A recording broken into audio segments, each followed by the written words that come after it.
আরে ভাই, তোমার নৌকা এত ধীরে কেন চলছে? একটু জোরে চালাও। হ্যাঁ, যা এখান থেকে, সকাল সকাল মেজাজ খারাপ করিস না।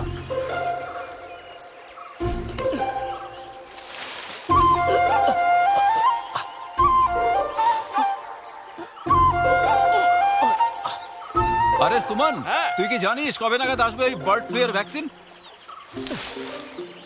তুমি তো জানোই না, সরকারি ব্যাপার, ভগবান জানে কবে আসবে। আচ্ছা একটা কথা, তুমি এই কেমিক্যাল পেস্ট ব্যবহার করার বদলে এই পাতা কেন ব্যবহার করো? আরে এই পাতার কথা আর বলিস না সুমন, কালকে যে পাতা দিয়েছিলি না, আমি যেই ওটা চিবিয়েছি পুরো মুখ তেতো হয়ে গেছে, ভেতর পর্যন্ত তেতো হয়ে গেছিল। ওর চেয়ে তো ডেন্টিস্ট যে পেস্ট দিয়েছে বরং সেটাই ভালো। তুমি যাই বলো, দাঁতের জন্য এটাই বেস্ট। আরে যা, বাদ দে।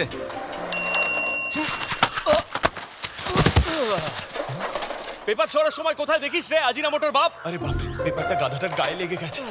বাহ, কি নিশানা! যা এখান থেকে। আরে সুমন, তোর লেগেছে নাকি?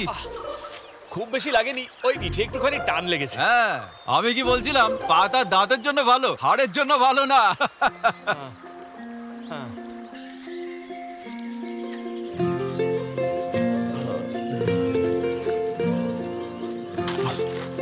মনে হয় এই অ্যাডগুলো পড়ার জন্যই আমি পেপারটা কিনি।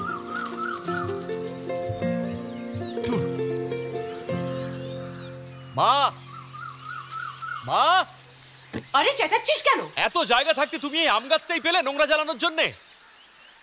তোর পোতা কোনো গাছ নয়, এটা নিজে থেকে এটা এখানে হয়েছে। হে ভগবান, আমার আটা!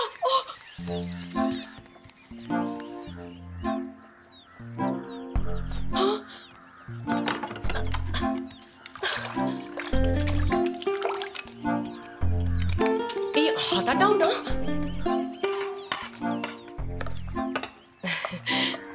এই হাঁটাটাও না, দেখি কেকের মতো ফুলে উঠেছে। জল খাবারটা আজ দারুণ হবে।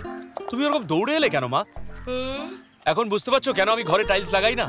ওহো, না হলে যেন উনি এই বাড়িটাকে তাজমহল বানাতেন। যা যা এখান থেকে। হ্যাঁ, আটাটা তো বেশ ভালোই ফুলছে। তুমি কি এতে খাবার সোডা দিয়েছো নাকি? না, এটা আপনা আপনি ফুলে ফেপে উঠেছে। আমি তোকে খুব ভালোভাবে চিনি। এই আটাতে আমি নারকেলের জল দিয়েছি, কলা দিয়েছি, ইস্ট দিয়েছি, এসব বলে তুই পার পাবি না। ঠিক আছে, খেতে দাও।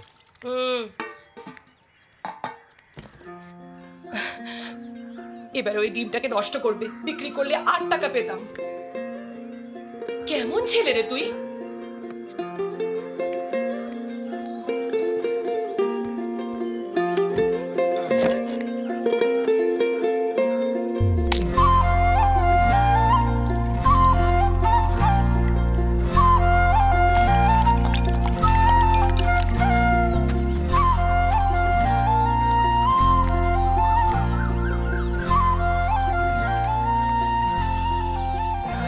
এই বড় বড় ঝুলপিগুলো তুই কাকে দেখাতে যাবি? হ্যাঁ, ড্যাব ড্যাব করে তাকাস না আমার দিকে।